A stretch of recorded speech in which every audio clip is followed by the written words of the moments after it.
செய்தியை பார்த்து வருகிறோம். தென்காசி மாவட்டம் பழைய குற்றால அருவி பகுதி வனத்துறை கட்டுப்பாட்டிற்குள் கொண்டுவரப்பட்டது என்ற தகவல் வெளியாகி இருக்கிறது. வனத்துறை கட்டுப்பாட்டில் பழைய குற்றால அருவி கொண்டுவரப்பட்டிருக்கிறது. அது குறித்தான அண்மை செய்தியை பார்த்து வருகிறோம். விவரங்களோடு இணைகிறார் எமது செய்தியாளர் மாரிமுத்து. விவரங்களை வழங்கலாம்.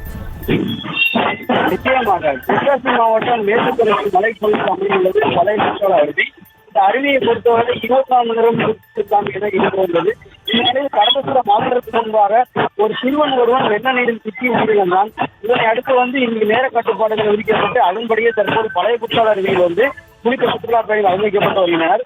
இதற்கிடையே வனத்துறை தரப்பாக இது தங்கள் வசம் ஒப்படைக்க வேண்டும் என நீண்ட நாட்களாக அவங்க கோரிக்கை. அந்த அடிப்படையில் பல்வேறு பணிகளும் அதற்காக நடத்தப்பட்டு வந்தது. இந்த நிலையில் முழு கட்டுப்பாட்டிற்கு வனத்துறை கட்டுப்பாட்டுக்கு பழைய குற்றால அருவி தற்பொழுது அவர்கள் கைவசம் வந்துவிட்டதாக தற்போது தகவல் வெளியாகியுள்ளது. இதன் மூலம் அந்த பகுதியில் வனத்துறை சார்பில் பல்வேறு கட்டுப்பாடுகள் விதிக்கப்படும் எனவும் எதிர்பார்க்கப்படுகிறது.